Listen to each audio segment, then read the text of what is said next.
Hello everyone. सो आज की इस वीडियो में आप देखने वाले हैं आरआरबी एनटीपीसी एग्ज़ाम 24 मार्च 2026 को फर्स्ट शिफ्ट में पूछे गए सारे जीके जीएस साइंस के क्वेश्चन, कंप्यूटर के क्वेश्चन और काफ़ी सारे करंट अफेयर। सो ये वीडियो उन लोगों के लिए काफ़ी यूज़फुल है जिनका अभी एग्ज़ाम होने वाला है, क्योंकि काफ़ी सारे ऐसे क्वेश्चन भी है जो बार बार रिपीट किए जा रहे हैं। सो फर्स्ट क्वेश्चन में पूछे गए नागपुर पुस्तक महोत्सव 2025 का आयोजन स्थल कौन सा है। तो नागपुर पुस्तक महोत्सव 2025 का आयोजन महाराष्ट्र के रेशीम बाग ग्राउंड में आयोजित किया गया था और यह आपका नागपुर में ही स्थित है। नेक्स्ट क्वेश्चन में पूछे गए ग्लोबल मीथेन स्टेटस रिपोर्ट 2025 किस संगठन द्वारा जारी की गई। तो ग्लोबल मीथेन स्टेटस रिपोर्ट 2025 ये आपका संयुक्त राष्ट्र पर्यावरण कार्यक्रम संगठन द्वारा जारी की गई है। नेक्स्ट क्वेश्चन में पूछे गए 2 से 3 फरवरी 2026 को स्पेस समिट 2026 कहाँ आयोजित की गई थी। तो 2 से 3 फरवरी 2026 को स्पेस समिट 2026 का आयोजन सिंगापुर में किया गया था। नेक्स्ट क्वेश्चन में पूछा गया भारतीय संविधान के किस संशोधन के तहत ओबीसी को शिक्षण संस्थानों में 27% आरक्षण दिया गया है। तो भारतीय संविधान के 93वां संविधान संशोधन अधिनियम 2005 के तहत ओबीसी को शिक्षण संस्थानों में 27% आरक्षण दिया गया है। नेक्स्ट क्वेश्चन में पूछे गए हिमालय जैसे पर्वतों का निर्माण मुख्य रूप से किसके कारण हुआ है। तो हिमालय जैसे पर्वतों का निर्माण मुख्य रूप से विवर्तनिक प्लेटों के टकराने से हुआ है। नेक्स्ट क्वेश्चन में पूछे गए कि पल्लव वंश की राजधानी क्या है। तो पल्लव वंश की राजधानी है कांचीपुरम और ये आपका वर्तमान में तमिलनाडु में स्थित है। नेक्स्ट क्वेश्चन में पूछे गया है संत तुकाराम के अभंग किस भाषा में रचे गए थे। तो संत तुकाराम के अभंग ये आपका मराठी भाषा में रचा गया है। नेक्स्ट क्वेश्चन में पूछे गए 1857 की क्रांति के दौरान विद्रोही सैनिकों द्वारा अपना नेता किसे चुना गया था। तो 1857 की क्रांति के दौरान विद्रोही सैनिकों के द्वारा अपना नेता बहादुर शाह जफर को चुना गया था। नेक्स्ट क्वेश्चन में पूछे गए सितंबर 2025 में मोहनलाल को किस पुरस्कार से सम्मानित किया गया था। तो सितंबर 2025 में मोहनलाल को दादा साहब फाल्के पुरस्कार से सम्मानित किया गया था। नेक्स्ट क्वेश्चन में पूछे गए कि केरल की महिलाओं के द्वारा किया जाने वाले किस नृत्य को जादूगरनी नृत्य कहा जाता है। तो केरल की महिलाओं के द्वारा किया जाने वाला मोहिनी अट्टम नृत्य को जादूगरनी नृत्य कहा जाता है। नेक्स्ट क्वेश्चन में पूछे गए भारतीय संविधान के किस अनुच्छेद में समान नागरिक संहिता का प्रावधान दिया गया है। तो भारतीय संविधान के अनुच्छेद 44 में समान नागरिक संहिता का प्रावधान दिया गया है। नेक्स्ट क्वेश्चन में पूछे गए 1991 की नई आर्थिक नीति में किन 3 मुख्य शब्दों को अपनाया गया था। तो 1991 की नई आर्थिक नीति में उदारीकरण, निजीकरण और वैश्वीकरण इन 3 शब्दों को अपनाया गया था। इसे इंग्लिश में LPG लिबरलाइजेशन, प्राइवेटाइजेशन और ग्लोबलाइजेशन कहते हैं। नेक्स्ट क्वेश्चन में पूछे गए विश्व जनसंख्या रिपोर्ट के अनुसार किस महाद्वीप की जनसंख्या का घनत्व सबसे अधिक है। तो विश्व जनसंख्या रिपोर्ट के अनुसार एशिया महाद्वीप की जनसंख्या का घनत्व सबसे अधिक है। नेक्स्ट क्वेश्चन में पूछे गए डीएनए और आरएनए किसके बने होते हैं। तो डीएनए और आरएनए ये न्यूक्लियोटाइड्स के बने होते हैं, इसलिए आपका करेक्ट आंसर ये होगा। इसका फुल फॉर्म होता है डी राइबो न्यूक्लिक एसिड और इसका आरएनए का होता है राइबो न्यूक्लिक एसिड।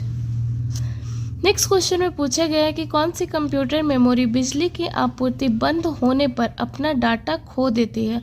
तो यह है आपका रैंडम एक्सेस मेमोरी, जो कि कंप्यूटर मेमोरी है और ये बिजली की आपूर्ति बंद होने पर अपना डाटा खो देती है। नेक्स्ट क्वेश्चन में पूछा गया है नालंदा विश्वविद्यालय को किस गुप्त शासक का संरक्षण प्राप्त था, यानी किसने बनवाया था। तो नालंदा विश्वविद्यालय की स्थापना करने वाले हैं कुमार गुप्त प्रथम। नेक्स्ट क्वेश्चन में पूछे गए सितंबर 2025 में किस अफ्रीकी देश में इबोला वायरस के मामले की पुष्टि हुई थी। तो सितंबर 2025 में कांगो, जो कि एक लोकतांत्रिक गणराज्य है, यहाँ में इबोला वायरस के मामले की पुष्टि हुई थी। नेक्स्ट क्वेश्चन में पूछा गया जल प्रदूषण का मुख्य कारक क्या है। तो जल प्रदूषण का मुख्य कारक है उद्योग। नेक्स्ट क्वेश्चन में पूछा गया है कि भारत में मल्टी ब्रांड रिटेल ट्रेडिंग में सरकार द्वारा अनुमोदित मार्क के तहत एफडीआई की सीमा क्या है। तो भारत में मल्टी ब्रांड रिटेल ट्रेडिंग में सरकार द्वारा अनुमोदित मार्क के तहत एफडीआई की सीमा 51% है। नेक्स्ट क्वेश्चन में पूछा गया निम्नलिखित में से किस केंद्र शासित प्रदेश में अपनी निर्वाचित विधानसभा और मंत्री परिषद है। तो पुडुचेरी जो कि एक केंद्र शासित प्रदेश है, यहाँ अपनी निर्वाचित विधानसभा और मंत्री परिषद है। नेक्स्ट क्वेश्चन में पूछा गया नगर पालिका का अध्यक्ष के रूप में कार्य करने के लिए किसे नियुक्त किया जा सकता है। तो नगर पालिका का अध्यक्ष के रूप में कार्य करने के लिए राज्य सरकार के द्वारा नियुक्त प्रशासक को नियुक्त किया जा सकता है। नेक्स्ट क्वेश्चन में पूछा गया भारतीय संविधान के किस अनुच्छेद में समान कार्य के लिए समान वेतन सुनिश्चित किया गया है। तो भारतीय संविधान के अनुच्छेद 39 का क्लोज डी में समान कार्य के लिए समान वेतन सुनिश्चित किया गया है। नेक्स्ट क्वेश्चन में पूछा गया है भारतीय राजा ने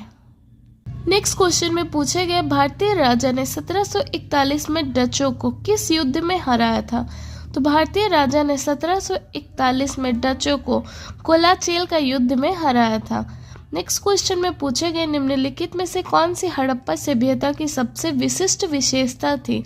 तो हड़प्पा सभ्यता की सबसे विशिष्ट विशेषता है इसका उन्नत नगर नियोजन और शहरी केंद्र। नेक्स्ट क्वेश्चन में पूछा गया ऐसे ऐप जिनमें कई टैब होते हैं जैसे ब्राउज़र या MS वर्ड, उनमें कंट्रोल प्लस टैब शॉर्टकट की का क्या यूज़ है। तो ऐसे ऐप जिनमें कई टैब होते हैं जैसे ब्राउज़र या फिर MS वर्ड, उनमें कंट्रोल प्लस टैब शॉर्टकट की का यूज़ है अगले टैब पर स्विच करना। नेक्स्ट क्वेश्चन में पूछा गया है कंप्यूटर में डुप्लीकेट फाइलें ढूंढने के लिए फाइल एक्सप्लोरर में क्या टाइप करना सबसे अच्छा है। तो कंप्यूटर में डुप्लीकेट फाइल ढूंढने के लिए फाइल एक्सप्लोरर में स्टार कॉपी टाइप करना सबसे अच्छा है। नेक्स्ट क्वेश्चन में पूछे कि हिमालय पर्वत किस क्षेत्र से आने वाली शीत पवनों को भारत में आने से रोकता है। तो हिमालय पर्वतीय आपका मध्य एशिया और साइबेरिया क्षेत्र से आने वाली शीत पवनों को भारत में आने से रोकता है। नेक्स्ट क्वेश्चन में पूछा गया है कंप्यूटर विज्ञान में यानी कंप्यूटर साइंस में गीगो जिसका फुल फॉर्म होता है गार्बेज इनपुट गार्बेज आउटपुट अवधारणा का मुख्य उद्देश्य क्या है। तो कंप्यूटर साइंस में गार्बेज इनपुट गार्बेज आउटपुट अवधारणा का मुख्य उद्देश्य ये सुनिश्चित करना है कि खराब इनपुट से गलत आउटपुट मिले। नेक्स्ट क्वेश्चन में पूछा गया प्रकाश संश्लेषण के दौरान प्रकाश से स्वतंत्र होकर कार्बन डाइऑक्साइड के साथ जुड़ने के लिए क्या आवश्यक है। तो प्रकाश संश्लेषण के दौरान प्रकाश से स्वतंत्र होकर कार्बन डाइऑक्साइड के साथ जुड़ने के लिए राइबोलोज 1 और 5 बिस फास्फेट का होना आवश्यक है। नेक्स्ट क्वेश्चन में पूछे गए वेलोर का सिपाही विद्रोह किस वर्ष हुआ था। तो वेलोर का सिपाही विद्रोह ये 10 जुलाई 1806 को हुआ था।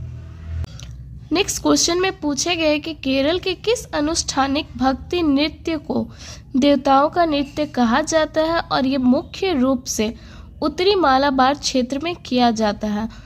तो ये केरल का नृत्य है थयम जो कि एक अनुष्ठानिक भक्ति नृत्य है जिसे देवताओं का नृत्य भी कहा जाता है और ये मुख्य रूप से उत्तरी मालाबार क्षेत्र में किया जाता है। नेक्स्ट क्वेश्चन में पूछा गया है भारतीय संविधान के 74वें संविधान संशोधन के अनुसार कौन नगर पालिका का सदस्य बन सकता है लेकिन उसे वोट देने का अधिकार नहीं है।